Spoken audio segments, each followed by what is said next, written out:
Hello friends, welcome back to my channel. आज मैं आपके लिए इस ड्रामा के 4th पार्ट की एक्सप्लेनेशन लेकर आई हूँ। तो चलिए कहानी की शुरुआत करते हैं। कहानी की शुरुआत में हम जूरी को जी सॉन्ग के प्रोग्राम के लिए लेटर लिखते हुए देखते हैं। वो एक बेचारी हाई स्कूल स्टूडेंट बनकर लेटर लिखती है। वो लिखती है कि मैं बचपन से ही बीमार रहती हूँ और अब मेरे पास ज्यादा टाइम नहीं बचा है। मेरा ड्रीम है कि मैं जी सॉन्ग ओपा के साथ डेट पर जाऊँ। काश मेरा ये सपना सच हो जाए। कुछ दिनों बाद शो की तरफ से उसे मैसेज आता है कि वो जी सॉन्ग के साथ 1 डे की डेट पर जाने के लिए सिलेक्ट हो गई है। ये सुनकर उसे बहुत बड़ा झटका लगता है। उसकी फ्रेंड कहती है कि तुमने तो सारी मनगढ़ंत कहानी लिखकर भेजी थी। अगर उन्हें सच का पता चल गया तो क्या होगा? जूरी कहती है कि मैंने क्या झूठ कहा। मैं जी सॉन्ग ओप्पा के लिए हमेशा ही बीमार रहती हूँ और उनकी एक स्माइल से मैं मर भी सकती हूँ। उसकी सहेली फिर से पूछती है कि अभी कुछ दिन पहले ही तो तुम जी सॉन्ग ओप्पा से मिली थी, कहीं वो तुम्हें पहचान न ले। जूरी कहती है कि मेरे जैसी एक आम हाई स्कूल स्टूडेंट को वो कहाँ याद रखेंगे। इसके बाद जूरी एक्स्ट्रा स्पाइसी नूडल्स खाने लगती है। थोड़ी देर बाद उसके पिछवाड़े में खुजली होने लगती है। उसे लगता है कि ये तो एक नॉर्मल सी बात है। दूसरी तरफ सेक्रेटरी एलिस के पास शिन की सारी इन्फॉर्मेशन लेकर आती है। वो बताती है कि शिन बचपन से ही एक एक्स्ट्राऑर्डिनरी बच्चा रहा है। 10 साल की एज में उसे एक कंपटीशन में टॉप स्कोरर का अवार्ड मिला था, लेकिन अपनी अकड़ में हाथ की जगह पैर से अवार्ड लेने की वजह से उसे डिस्क्वालिफाइड कर दिया गया। कॉलेज में एंट्री के टाइम पर टॉप स्कोर लाने पर उसे न्यू स्टूडेंट्स को रिप्रेजेंट करना था, लेकिन वो उस दिन गायब रहा। एलिस के पूछने पर सेक्रेटरी बताती है कि उस दिन वो बस में बैठे बैठे ब्रूस ली की वीडियो देखते हुए लास्ट स्टॉप तक चला गया। सेक्रेटरी आगे कहती है कि वो पूरे साल ब्रूस ली वाला ट्रैक सूट पहनता है। उसकी इन हरकतों की वजह से पूरे कॉलेज में उसे हाई क्वालिटी का कबाड़ कहते हैं। एलिस कहती है कि मुझे बस ये जानना है कि जब वो मुझे डेट करेगा तो वो कौन सी मूवी देखना चाहेगा और डेट पर वो क्या क्या करना चाहेगा। सेक्रेटरी कहती है कि ये सब मैं पता करके बताती हूँ। एलिस कहती है कि मैं उस पर नजर रखकर खुद पता कर लूंगी। सेक्रेटरी कहती है कि ऐसे किसी पर नजर रखना इलीगल है, आपको जेल हो सकती है। एलिस कहती है कि मैं बस उसके पीछे जाकर ये सब पता करूंगी। कॉलेज में आर्ट्स क्लब को न्यूड मॉडल की जरूरत होती है और इसके लिए शिन अपने फ्रेंड के साथ मॉडल बनने पहुंच जाता है। एलिस भी उसके पीछे पीछे वहां जाकर बाहर से सुनने की कोशिश करती है। आर्ट ऑफिस में एक लेडी उन दोनों को बताती है कि हमें न्यूड मॉडल चाहिए और तुम्हें कुछ डिफरेंट पोज भी बनाने पड़ सकते हैं। इसके बदले तुम्हें अच्छा पैसा मिलेगा। ये सुनकर दोनों बॉयज वहाँ अलग अलग पोज बनाकर दिखाते हैं। एलिस दरवाजे पर कान लगाकर सुनने की कोशिश कर रही होती है। तभी शिन दरवाजा खोल देता है। एलिस नीचे गिर जाती है। एलिस को देखकर वो पूछता है कि क्या तुम भी यहाँ न्यूड मॉडल बनने के लिए अप्लाई करने आई हो? ये सुनकर एलिस को झटका लगता है। डुक्कू कहता है कि शिन को ब्रूस ली का ट्रैक सूट खरीदने के लिए और मुझे पर्सनल काम के लिए पैसे चाहिए, इसलिए हम न्यूड मॉडल बन रहे हैं। शाम को घर में खाना खाते हुए जूरी को खाना फीका लगता है तो वो अपने सैलेड को एक्स्ट्रा स्पाइसी बना देती है। मिसिस हुन उसे कहती है कि ज्यादा स्पाइसी खाने से तुम बीमार पड़ जाओगी।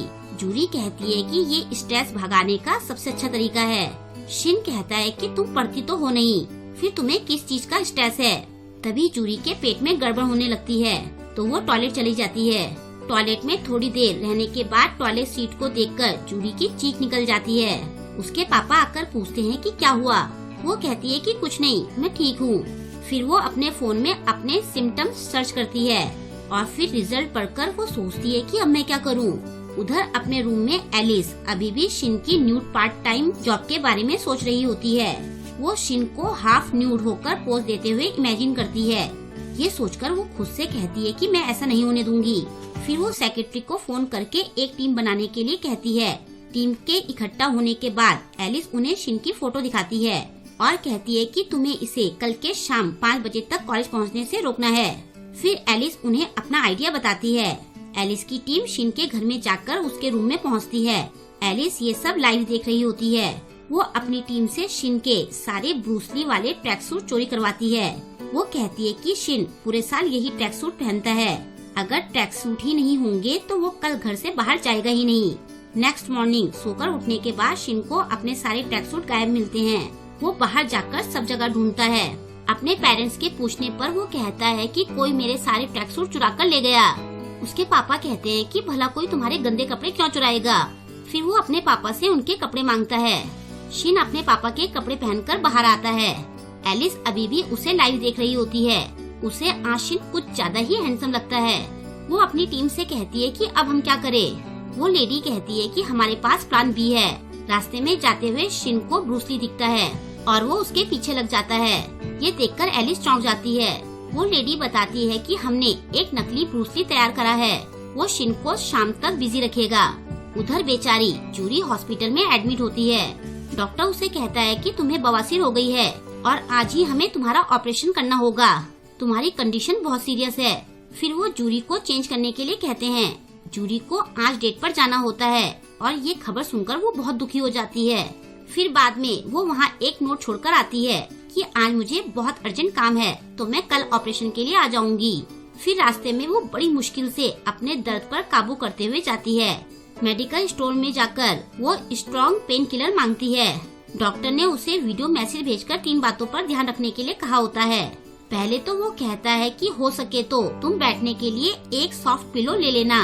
दूसरी बात ये है कि तुम साइकिलिंग या हॉर्स राइडिंग बिल्कुल मत करना, वरना तुम्हारे पिछवाड़े में बहुत बुरी तरह से दर्द होगा।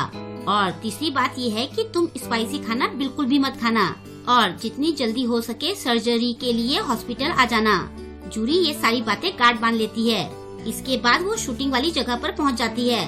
थोड़ी देर बाद जी सॉन्ग भी वहां आ जाता है। जब वो जूरी को ध्यान से देखता है तो वो उसे पहचान जाता है। जी सॉन्ग कहता है कि तुम वही हो ना जिसने कॉलेज के फर्श पर ग्लू लगाया था। जूरी अनजान बनने का नाटक करती है। वो फिर कहता है कि मैंने वहाँ पहाड़ी पर गड्ढा भी खोदा था। जूरी फिर भी भोली बनने का नाटक करती है। जी सॉन्ग कहता है कि शायद तुमने मुझे पहचाना नहीं, उस दिन मास्क और टोपी में मैं ही था। जूरी कहती है कि मेरी कुछ समझ में नहीं आ रहा है। मैं तो एक हाई स्कूल स्टूडेंट हूँ जो बचपन से बीमार रहती है।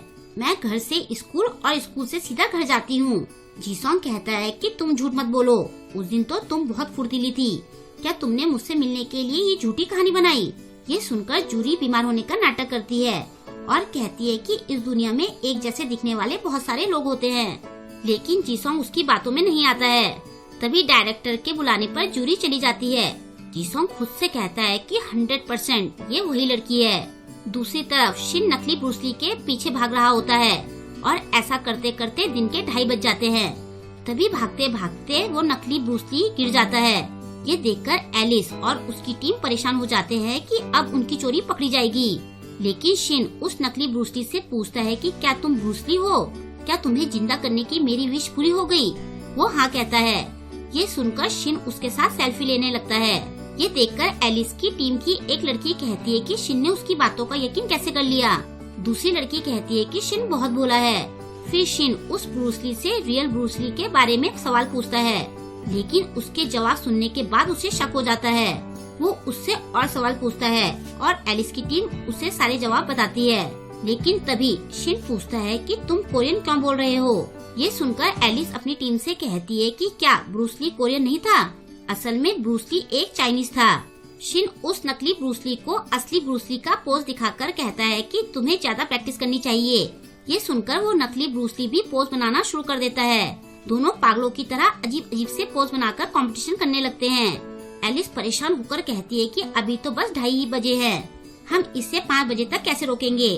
उसके पास खड़ी लड़की कहती है कि हमारे पास इसका भी प्लान है। फिर वो सेक्रेटरी को कॉल करती है। सेक्रेटरी ड्राइवर का गेटअप लेकर रास्ते में शिन को फ्री लिफ्ट देने के बहाने से बैठा लेती है। एलिस की टीम उसे बताती है कि अब सेक्रेटरी जूस में बेहोशी की दवा मिलाकर शिन को पिला देगी, जिससे वो शाम तक सोता रहेगा। उधर कार में सेक्रेटरी शिन को जूस पीने के लिए देती है। शिन भी बदले में उसे दूध का बॉक्स देता है। रेड लाइट होने पर सेक्रेटरी शिन का दिया दूध पीती है। वो शिन से कहती है कि ये दही तो काफी अच्छी है। शिन कहता है कि ये दूध है। ये सुनकर सेक्रेटरी उस पैकेट की एक्सपायरी डेट देखती है।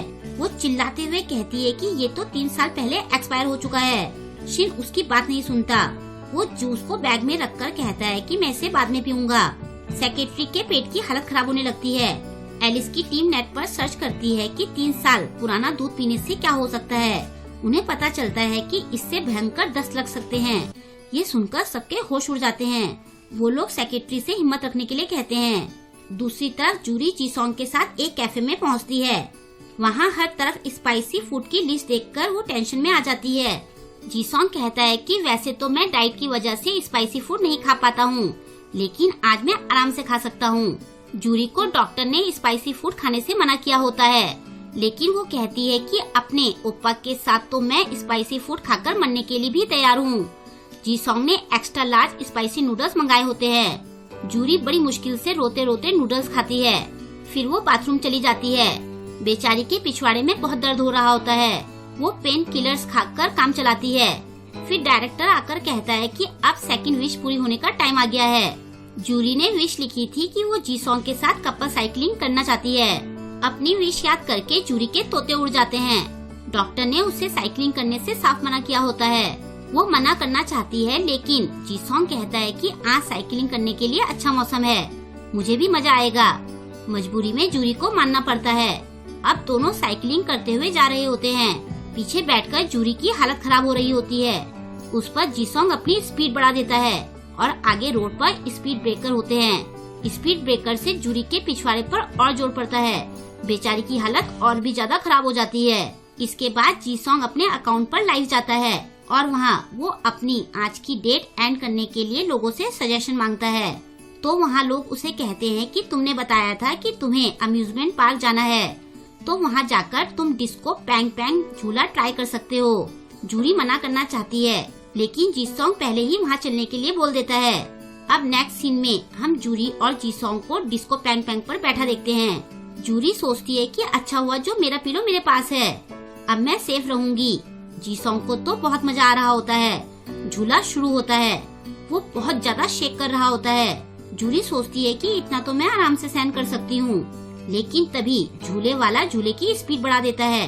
बेचारी जूरी की हालत खराब हो जाती है। झूले की स्पीड और बढ़ जाती है और इसी टाइम ज्यादा हिलने की वजह से जूरी का पिलो खिसक जाता है और अब उसका पिछवाड़ा डायरेक्ट सीट से टकराने लगता है। इस टाइम जूरी की हालत देखने लायक होती है। वो मनी मन कहती है, मम्मी आज तो मैं नहीं बचूंगी। तभी जीसोंग उससे फिर पूछता है कि क्या तुम उस दिन कॉलेज वाली लड़की नहीं हो? जूरी उसे फिर से मना कर देती है। जीसोंग कहता है कि मुझे तो वो लड़की बहुत क्यूट लगी थी। ये बात सुनकर जूरी भी चौंक जाती है। तभी झूले की स्पीड और बढ़ जाती है और जूरी अपनी सीट से गिरकर झूले के सेंटर में आ जाती है। वो बेहोश होने से पहले कहती है कि मैं ही वो लड़की हूँ और ऐसा कहकर वो बेहोश हो जाती है। दूसरी तरफ सेक्रेटरी एक जगह गाड़ी रोककर उतर जाती है। उससे अब अपने लूज मोशन रोकने मुश्किल हो जाते हैं। वो शिन पर चिल्लाती है और फिर बड़ी मुश्किल से वहाँ से चली जाती है। शिन गाड़ी से उतरता है और वहीं पास में बस स्टॉप पर चला जाता है। एलिस की टीम उसे बताती है कि अगर शिन ने वहाँ से बस ली तो वो 4:47 तक कॉलेज पहुँच जाएगा।